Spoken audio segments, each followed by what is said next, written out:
What's up guys, welcome back to another video. I just wanted to go over the TLI reveal for Afterlight real quick to refresh our memories so we can have a good season start together. First of all, obviously the season mechanic. It's the coffin, you click in the Nether realms. It drags these people with, kill mobs on the way, get a bunch of loot. I'm assuming this is gonna be a strat that we will probably do till from T7, because it looks kind of quick. It looks alright. Loot looks okay too. I mean, you never really know with the loot, right? But you have these things. Shows how many raves there are. You have red is that you have not killed enough, so you probably want to either up your damage a bit if you get that a lot, or lower your time arc if it's not efficient farming. Blue, as you can see here, it is very, very good. This is where you have monsters spawn at all times. I think it's like a 0.1, I think I heard somewhere, a 0.1 second or something that the monsters spawn in waves. Orange is that you are getting close to red where there's too many. So if you see orange or yellow, you want to also clear more, obviously. There's a couple different modes, but I think that's I think that should be good. Then we go to 412. You have Overwhelm, or Lunaria, sorry, not Overwhelm. Lunaria, you can choose specifically where you can get revival material from. So I'm assuming revival material is going to be cheaper, depending on the drop rate, obviously. I really hope we don't get another Apathy Blade type situation, you know what I'm saying? Also, the Lunaria Tree is very interesting.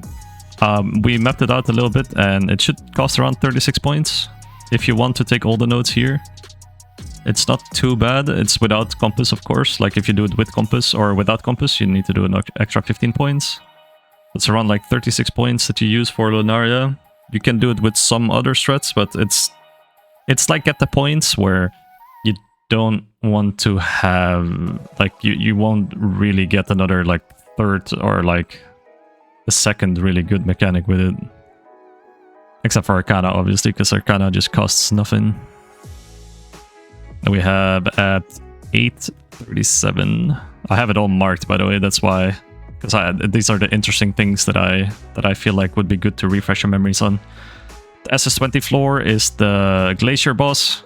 It looks a lot like the Glacier Boss, at least, and it has different mechanics that are very similar to the Glacier Boss, but I'm pretty sure I saw different mechanics on a stream as well in Bilibili. So it's not just this, it's a lot of different things too. Because this we've seen on Glacial Boss before, right? But it's going to be different stuff too, so keep that in mind.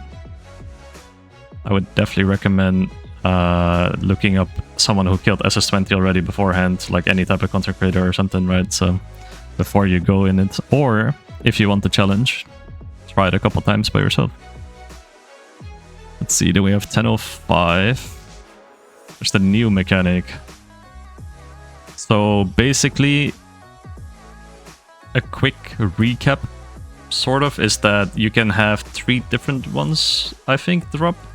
One is with 70%. The way to get the 70% is you have to at least craft. You have to have it fully crafted for you to get the 70% effect. The good part about the 70% effect is that you can make +1, as they show on the video, right? +1 cold skill, spell skill, whatever skill, they can make it to +2. Even all skills or stacks. Even max Divinity ones work for it, so it's really, really, really, really powerful. Especially if you can get your hands on it very early. You basically just boost your slates that are touching it by 2, by 100% damage increase, right? Not 100% damage increase, by 100%. The slates. Okay, sorry, I misspoke. Yeah, and then we have Dream. Dream got slapped. They do have a couple things for Dream, right? You still have the new minion helmet you get from the Dream boss. I think that's it. We'll have to see. I would recommend not instantly turning in your Dream pad first to see if you... I would first try it in T8 Profound once you get there and see if it's still good. And if it's not good by then I would suggest trading it out. As we saw with the turn 9, not a lot of people really do it, so I think it was worth swapping out, but we'll see with Dream if it's the same case or not. I do think there are a couple good guides already out on what to pick for Shepherd, so I'm not gonna really go into that much. I do think one of the better ones... it depends on your own pets, honestly. I really can't say what you should exchange your pet for. It really depends on what pets you currently have. And if you have 0, then a mechanic that you enjoy doing is definitely worth more than a mechanic that you don't like doing. And then we have the new belt. The new belt. Oh my god, this thing, it's... I have a feeling... that it's gonna be way more expensive than the Eternity. Because the things are just insane. If you get a BIS rolled one, you just won the season. I wonder if you could sell BIS ones for multi-mirrors, if people would actually buy that. Yeah, as you can see, guaranteed crits. You can basically take away all of the crits. You have a non-lucky crit stuff that basically just gets countered out completely by this. You have the main skill active every 0.2 seconds, which is basically insane rhythm. Or perpetual motion, but I guess a rhythm explains it a bit better, I guess. And then you have, I mean, these are all absolutely insane. So yeah, insane defenses, insane attack speed, move speed. Well, not base move speed, but attack speed for, you know, for attack base builds. It's just a bunch of good stuff. And you also have a really, really good couple. I would definitely recommend going to TLIDB and read through all of these. There's one for minions, where the minions does triple damage instead of double damage if they do double damage, which is absolutely nuts. Here, when sent through minion deal double damage, they deal triple damage instead, which is absolutely insane, and just a normal random mod, right? Like one of the lesser ones. Like, absolutely insane. And then we have the coolest skill in the game, in my opinion, my personal opinion, and probably the thing that I will try to make work as much as I possibly can, which is Fallen Star. And obviously there's also other Terra skills. I don't really want to show that much because, you know, this is the skill that I'm gonna play, the Fallen Star, so I want to show this. It looks absolutely insane. It's every 0.8 there's a barrage. Every 0.8 seconds there's a barrage. It's it looks very, very clean as well, so on Selena it looks very, very nice. But yeah, I'm starting Selena 2. This is the skill that I want to work towards, but we'll see how that goes, if it's even viable for that stage. Something else good to mention would be the quick buy. You definitely, I do recommend maybe turning it off at the start, because, or at least make 100% sure that your price filter is set up properly, because if you quick buy and you, like, if it's just as quick as just clicking on it, or double clicking on it, I don't know if you double clicked or not, single clicked, if you double clicked it's fine, but I would still highly recommend making sure your price filter works fine. Other than that, yeah, it's very risky to turn this off on if you. I do like that they did the price filter stuff though, but you can still mess up yourself where you put the price filter too high. And I'm sure there's a couple people who will try to bait newer players or even existing players to try and click that. Something else they've added, it's just a quick something to look over, is the upgrade all skills. It's gonna be very nice. So keep in mind, you don't have to spam click. Once you go through campaign, you spam click this thing. Oh, this is probably the greatest thing they added this whole season. Actually, that's not true, because what's coming up? Well, what's coming up after this, okay? You have your own sort of hideout type thing now, where you go through your portal. I saw some of the gameplay from it too. You kind of just stand here, you go into map, you instantly go into map, you spawn back here, so you instantly go back into map again, so it's very, very quick. The only thing I don't like too much about it is that there's none of the mechanics in here. like the characters for the mechanics. So if you need to increase, or like if you, what I normally do, I go to the crafting guy to do energy cores or something, right? To like make my gear have energy, or try to get higher energy, or talk to tower sequence for outlaw, for example, right? So I don't know if they'll ever add that. They did say something that they might add like more stuff that you can go into, or like at least cosmetics, but that might be a while from now. I wouldn't assume that would be this season at all. Definitely not this season is what I would assume. So you keep that in mind. And the next thing, that this is what I'm most excited about, okay? I'm gonna be pushing this. I'm gonna be pushing this very, very hard. The Divine Ascent. Divine Ascent, basically could see it as a Diablo 3 Greater Rifts, is what I'm seeing it as. If you haven't played Diablo 3, then that's your problem. But it is very, very, very, very nice. Also, sorry, I don't mean that's your problem, but I mean, like, you know, you basically just run through a map, you clear it, you get this bar up to max, you kill the boss at the end, that's it. Also, there is, if you clear a map, one map is not enough, right, to fill this completely. If you clear a map at the end, there's a portal, there's like small shrines around you can click to either spawn mobs or do other things. I don't exactly know what they're doing. But yeah, you basically just run multiple maps, and then once you clear it, you get a stage up, and you also skip stages. Basically at the end, as you can see here, title received, or tier achieved is 7. So you get here, wait, this actually shows very nicely here. You get a +1 tier for the success, a remainder 30 seconds left, you get a +1, and no deaths you get +1 tier. So basically you can go 3 tiers per. You can go 3 tiers up per clear, which is pretty nice, because you need to get to 35 to get your award. Let me see if they show that here. Those were the shrines. Pretty sure they show the rewards here, yeah. If you receive all of this, you get a lot of text vouchers, a lot of good stuff at the start, where there's bound materials, which is very nice for crafting. You want to craft as much as you can early game, in my opinion. And then you have the City 7 box. Thank God City 7 is not here. If you guys know my stream, then you know I carry City 7 quite often. Don't have to do that anymore. I don't think you can do that in Divine Ascent either. I don't think you can do it duo. But yeah, the box basically moves over, so 100 of those things.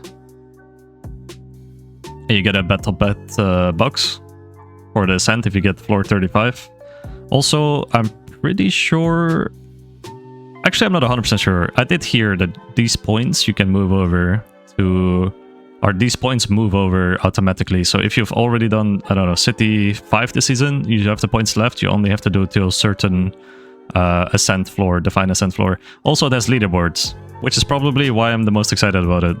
I really, really, really, really like these leaderboards. I think... and I really hope... Well, I'm really hoping a lot of people enjoy pushing content like that. And we try to have a competitive part of TLI to be able to compete against each other. Because Ordrek itself is kind of like, man, nobody really cares, right? Just single target. It's not really... You have to completely change your build about it. With this, you can show how good your farming build is. And I really hope a lot of people will push this, because it will be a lot of fun at the end of the season to see who was rank 1. And yeah... Then at 28, the new 7-day login, 2 7-day logins, you get Battle Pet at day 7. Battle Pet choice, you can't choose the current season Battle Pet, which I'll show later. And you... I don't think there's a lot of other ones that you can't choose, but then you get also 10 free pools. Also on a 7-day login, so you get those together. So you have 10 free pools in 7 days and a guaranteed battle pet, which is quite nice. And then we have the new battle and drop pet, which I'll show through here. You can't see the picture. Actually, I'll show through pictures too. I'll show through here actually. This looks very nice. If you're playing Selena 2, this might be almost not, I wouldn't say a must pull. It is a very good pull. It's definitely a very, very good pull. And yeah, so I would definitely, I'm personally trying to get at least rank 1 just to have it, right? And I'm starting Selena too, so it'll be very nice. But I'll probably will be using Ice Mirror plus Preserver of Eternity plus Dreamweaver or any type of other things, depending on what build I'm going for, right? What setup. And then the drop pet here, Lady Obituary.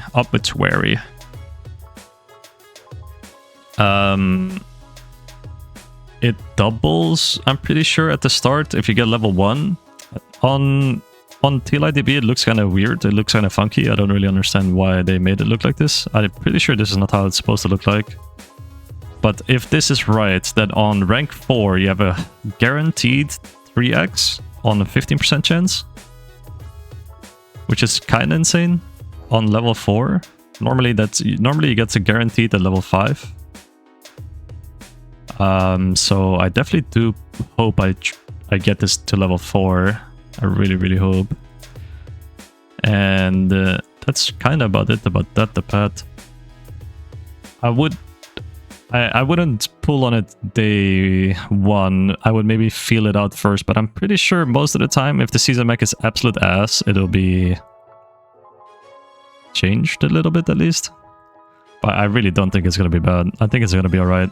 It seems to be able to do it throughout the map with other mechanics as well, so it's not gonna be too bad. And then we have